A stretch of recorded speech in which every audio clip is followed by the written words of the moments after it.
no sense.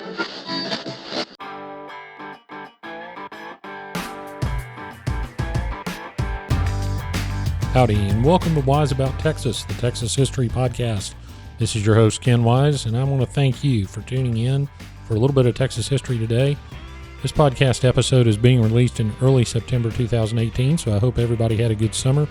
Got the kids back in school, the routine's back going. Thank goodness it's football season in Texas, sacred time this fall, and we're headed toward hunting season. We've got dove season going on, and I hope everybody's getting out and enjoying some of the outdoors. I've heard from a lot of new listeners over the last couple of weeks, and I want everyone to keep spreading the word. It's always fun to hear about somebody, how they discovered the podcast, and hope everybody's enjoying it. I've had a couple of people talk about binge listening to all the episodes, which takes a while now. We've had enough of them. This is episode 58, and you're joining over 250,000 people who have downloaded this podcast. So thanks very much. Be sure and put it on your social media.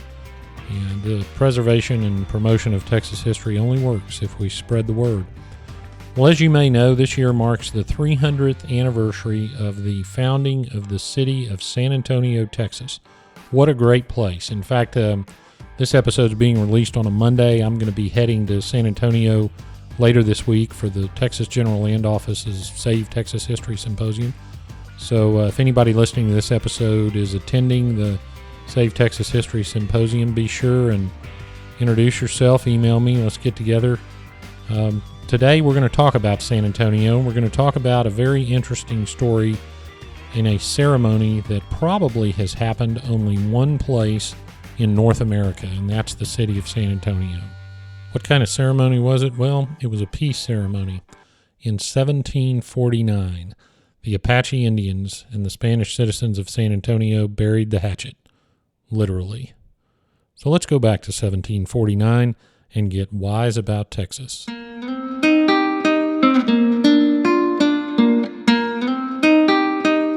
Before we get to the ceremony, we're going to have to set the scene and give you a little background. And we're going to start with the Spanish missions. Now, the Spanish missions in San Antonio are probably familiar to most folks that are listening to this podcast. But the Spanish mission system was not just in San Antonio, they were all over Texas. They founded some missions in East Texas, almost to what is now the Louisiana border. They had set up missions on the San Saba River, the Nueces River. There were missions near the Rio Grande, but the most famous ones are the ones in San Antonio. And the five we remember, and you can go visit today, are San Antonio de Valero. Now, you're going to have to forgive my Spanish. My Spanish pronunciation is not good. I'm just going to say that. And I'm not going to insult everyone by trying to sound like a native Spanish speaker. So here are the five missions that we talk about the most. San Antonio de Valero, which is known as the Alamo. San Jose y San Miguel de Aguayo. Nuestra Señora de la Purísima Concepción, or we call it Mission Concepcion today. San Juan Capistrano and San Francisco de Espada. Now, these are all in the upper San Antonio River region, and as I mentioned, you can go visit those today, and it's really a great way to spend a day visiting the missions. Well, the missions needed protection because remember what the Spanish were trying to do, what the civil government was trying to do was occupy the far-flung province of Texas because they were feeling the pressure of the French to the east. What the Franciscan friars that participated in this project were trying to do was convert the Indians. Either way, it required these missions to be established way away from any supplies or protection. So what the Spanish would do was build a fort, or it's called a presidio, and they would station some soldiers in conjunction with the mission. Presidio San Antonio de Bejar was placed on the west side of the San Antonio River across from the Alamo, and at one point it had about 54 soldiers. Those numbers would fluctuate, of course. That's not a whole lot if you think about it. The Presidio itself would be an adobe building, and then the soldiers would live outside the Presidio in grass huts. Now, it wasn't just the soldiers that were there. There were support personnel, and the soldiers' families would live with them, so everybody moved up to the area around the Presidio. Well, I mentioned that the soldiers and the priests were the two components to this mission system, and they didn't always get along. The soldiers were there to protect the missions and to follow the orders of the government. The priests were there to convert the Indians, which they were convinced that they could do. The Franciscans were particularly zealous in their desire to convert the Indians, but not so zealous that they rejected the presence of the soldiers. But the entire system was hoped by the central government to protect Spanish territory against French Louisiana. In 1718, in addition to San Antonio, we had the founding of New Orleans. So things were coming together in North America. Now, we need to talk about the Indians in the area. We talk a lot about the Texas Revolution, the period after the Texas Revolution, and when we discuss Indians in Texas, we usually discuss the Comanche. But in the 1700s, it was the Apache that were the issue for the Spanish. Now, the Indian tribe that we refer to as the Apache are really part of the southern part of a family of indigenous people called the Athapascan. Now, I'm not sure I'm pronouncing that right, but that's how I'm pronouncing it. The Apache are the half of the southern part of that family of indigenous people. The other half are the Navajo.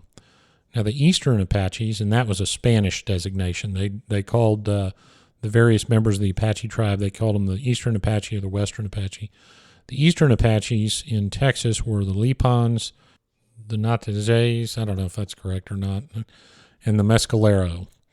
The Lipans were the most prevalent in Texas at the time of the Spanish missions. Now, having butchered all of these names, I'm going to refer to them generally as Apaches. We're not going to try to differentiate between the bands because it's not important to the story.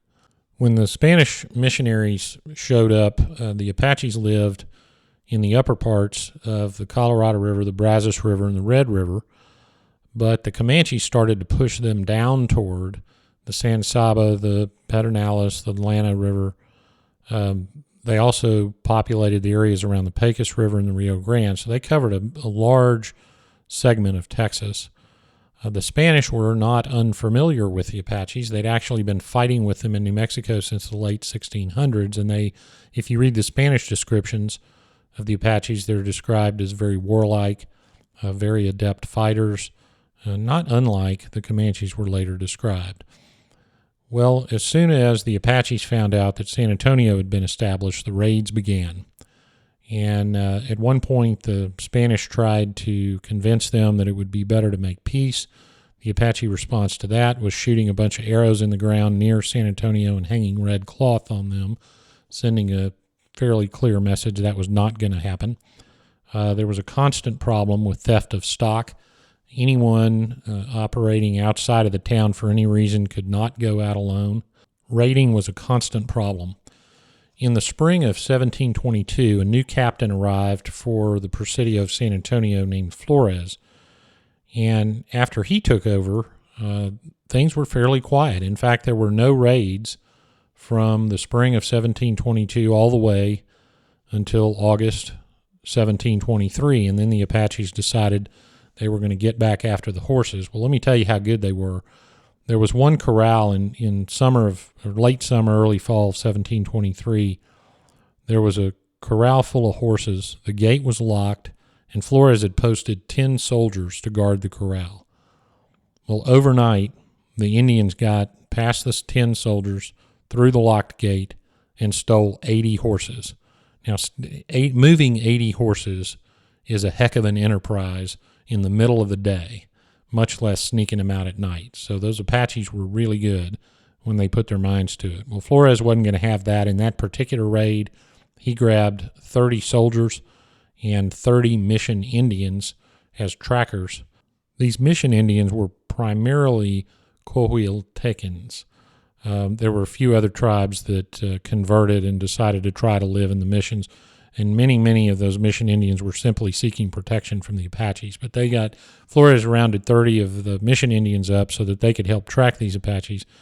And this Flores campaign traveled over 200 miles until he finally found the Apaches, and what he found was over 200 of them. Well, he engaged them immediately. It was a 6-hour battle. They killed, Flores and his men killed 34 Indians, including the chief.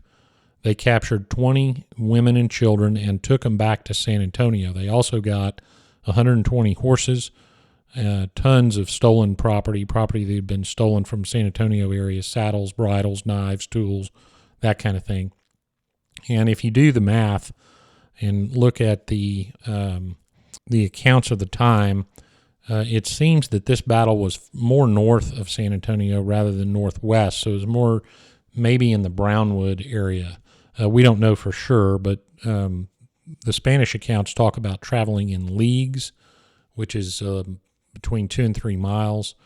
And so if you start counting those up, they might have made it all the way to Brownwood. Anyway, Flores, you would think, would be regarded among the people of San Antonio as a hero, but I mentioned earlier there was a little bit of tension sometimes between the soldiers and the priests, and so one of the priests, the priest of the Alamo, it was not called the Alamo at the time, Mission San Antonio de Valero, he argued that Flores had basically attacked defenseless Indians rather than led a campaign against raiders, despite the fact that he had brought back a bunch of horses and other stolen property. Anyway, that tension continued. Now, one of the things that the Spanish were wondering about at the time is why these Apaches were so hostile. Here the Spanish were offering them an opportunity to live what the Spanish considered a civilized life. And if you look at it from the Indian perspective, it would have been a living hell to be restrained, for Indians like the Apaches anyway. But in any event, the Spanish thought, well, why in the world wouldn't you want to live like we're showing you to live, and why are you so hostile to our presence? Well, one of the captives that Flores brought back spoke Spanish and described the problem. And what the problem for the Apaches, at least for this group, was they were concerned about their relationship with what they described as quote-unquote other Spaniards to the north. Well, who they meant was the French. The French were trading with the Comanches. The French were foraying into East Texas, Spanish East Texas. We'll save for another episode the Battle of the Twin Villages up on the Red River. But there was a significant amount of French trading activity with the Indians in the north, and that's what that captive was talking about. And, of course, the Spanish knew that. So they immediately started trying to find a way to make peace with the Apaches and therefore make them their allies. Well, about 1723, the same time period, there were some peace efforts, and word came back from 5 chiefs. I should mention at this point the Apaches, the Spanish thought, and they were largely correct, had split into 5 bands, the Texas area Apaches. I'm going to say Texas area just for an easy way to visualize it. The Apaches that San Antonio was dealing with were split into 5 bands, and the 5 chiefs said that they would make peace. Now, how they found this out was Flores sent one of the captives out to the tribe to convey this message. Well, it turns out, at least according to accounts later, that the woman that Flores had sent out to the tribes got there just in time because the tribes were mounting a massive attack on San Antonio to try to recover the women and children. But once the messenger arrived, the Indians said, hey, why don't we hold off on this attack? Let's talk to these Spanish about their peace proposal, and maybe that's a way to get the women and children out first, and then we will attack them. That sort of scenario would repeat later in 1840 with the Comanche. But anyway, they got into an argument with Flores about which would come first. Would you release the women and children to the Indians as a show of good faith, which of course the Indians desired? Flores said, no way. You come in here and make peace, and then you can return home with your women and children. So those peace negotiations never really got past that standoff.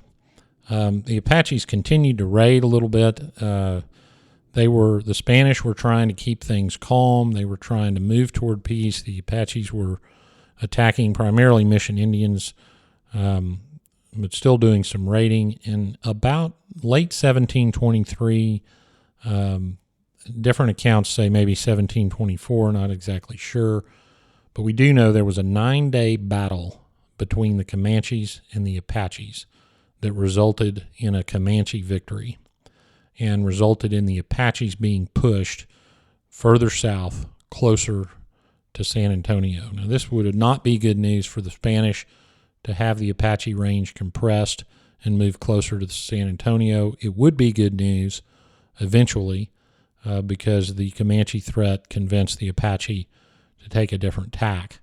But in any event, after this battle, the Apaches were fairly inactive in the late 1720s. They were so inactive that representatives of the Spanish government on tours of Texas recommended reducing the number of soldiers, etc. But in 1731, it started over again. There was a priest attacked on his way to the Rio Grande. The Apaches entered the Alamo and stole 50 donkeys. So think about that. That was a Spanish mission, a center of commerce, a center of activity, a center of agriculture. And the Apaches managed to enter the actual mission and make off with 50 animals. They went to another mission. They stole every single horse. In September of 1731, they attacked the horse herd at the actual Presidio where the soldiers were headquartered. There was a new commander by this time. His name was Almazan. He went after him, just as Flores had done, and he later ran into what he described as 500 Indians. So the numbers were getting bigger. In other words, the range, it wasn't that the number of Apaches was increasing. It was that their range was being compressed by the Comanches. The Apaches had them whipped in that particular fight with Almazan, by the way, and they had reduced the number of Spanish to very few. The Spanish had actually dismounted in an attempt to sort of every man for himself save their lives. And then all of a sudden, the Apaches took off.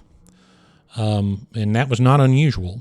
They would sort of, the way I read the accounts, it's sort of in a decision on the part of the Indians that they had been there long enough, reinforcements might be coming. They weren't, but the Indians didn't know that, and they wanted to get out of there. The reason that it lasted so long to begin with was that the Spanish had guns and the Apaches did not. So they, Almazan and some of his soldiers managed to save themselves. After this, they decided to launch a larger campaign, and they knew the Apaches had been pushed south by the Comanches. So in 1732, they went out on another campaign against the Apaches. This one was very successful. And after that, the Apaches made a few peace overtures. Spanish still had the desire to have peaceful relations with them and protect against the Comanche, which they were starting to learn a little more about at this time. So they decided to accept the Apache offer of peace. 3 soldiers were going to escort a couple of Apache warriors and a squaw back to the tribe to talk about peace. And the warriors led the soldiers right into an ambush of about 24 braves. Now, there was the 3rd soldier luckily had lagged behind the main group and saw his 2 compadres fall and be surrounded by the warriors.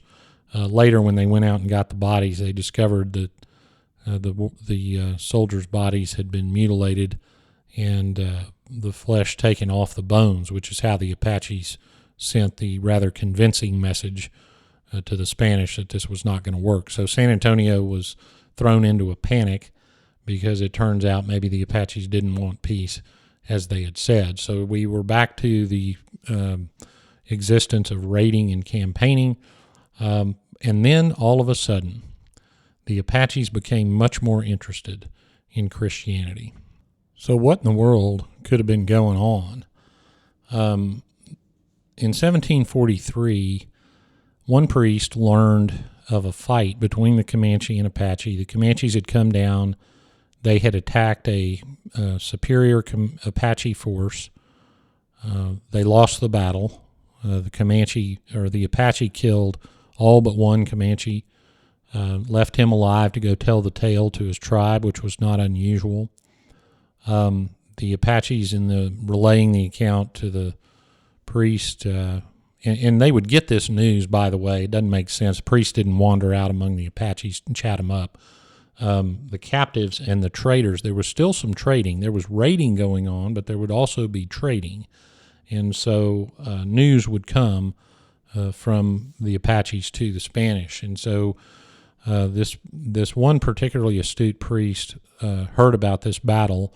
He heard that they had sent one Comanche away, but he also heard that the Apache had noticed that none of the Comanche warriors ever surrendered, nor did they flee, despite knowing that they were going to die. The priest, the Apaches also told this priest, well, after this big battle, the Apaches were so fearsome that the Comanche would surely avoid them in the future. How wrong they were. The same priest that learned all this wrote a letter to the Viceroy of Mexico, and he suggested, I think this is time for us to move some missions out into the Apache territory, that he thought the Apaches might be a little more willing to convert at this point. So we still had raiding, we still had trading, we still had campaigns to chastise the raiders. We had Apache and Comanche fighting, and then we had this priest thinking, well, here's the time to go out into the Apache territory. What the priest was speculating, and he turned out to be right, was that there were fewer Apaches than everybody thought. And he also realized that the Comanches were going to pose a problem for the Spanish, and how right he turned out to be. But there were some other advantages to a presidio in the Apache territory. Number one, it would keep the Apaches, I said presidio, I meant mission and presidio.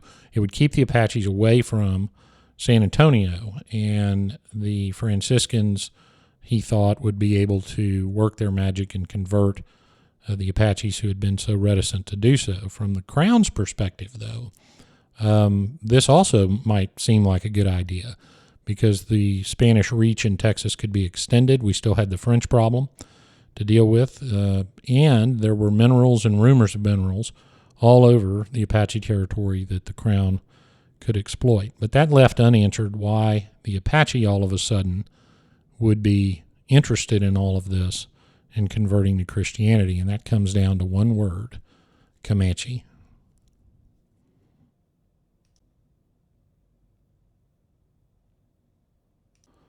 Now, before this plan could come together, there was one more campaign in early 1749 that captured 3 old women and 5 children from the Apache. Another outing right after that captured several dozen more, including some warriors.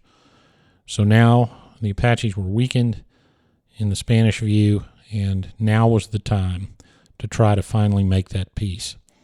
So Captain Jose Urrutia, who was now commander of the Presidio in San Antonio, sent 2 women and a captured brave to go tell the Apache chiefs that he would release all the prisoners in exchange for peace.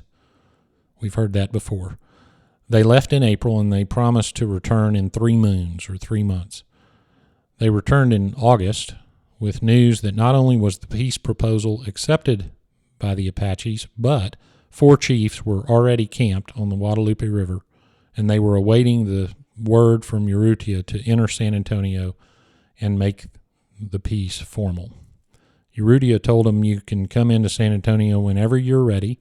All I ask is that you send up a smoke signal so that we could prepare the appropriate ceremony for you.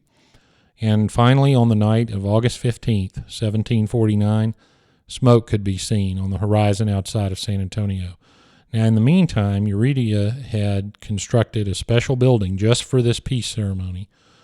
And Urrutia led all the troops from the Presidio. He led all the priests from the mission, and most, if not all, of the citizens of San Antonio out to meet the Indians. So they went outside of town a couple of miles. They met the Indians, and they brought them in to San Antonio. And we're not sure who was happier about this celebration, but accounts say that the Apache chiefs were very joyful. They hugged the captain. They hugged all the priests. There were lots of ceremony and greeting. And after that, they returned to the building, this reception hall that Urrutia had built for the purpose, and they had this huge feast. They served everything they could serve. There was beef, there was corn, there was fruit. The chiefs were actually separated and given first-class lodging in the Presidio and the missions. And they were, the accounts I read said they were entertained.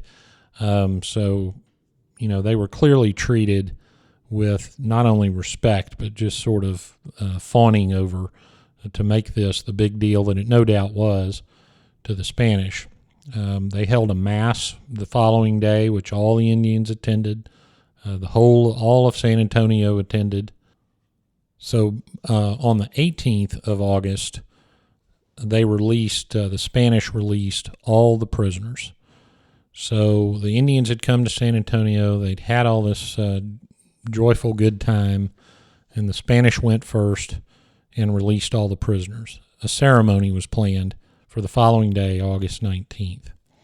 Now, this would have been a huge deal in the life of San Antonio, because thinking about it, anybody that had been there, this is 1749, so if you had been there for 30 years, all you would have known was the danger of the Apache depredations. So everybody in San Antonio thought this was it. We're finally going to have peace.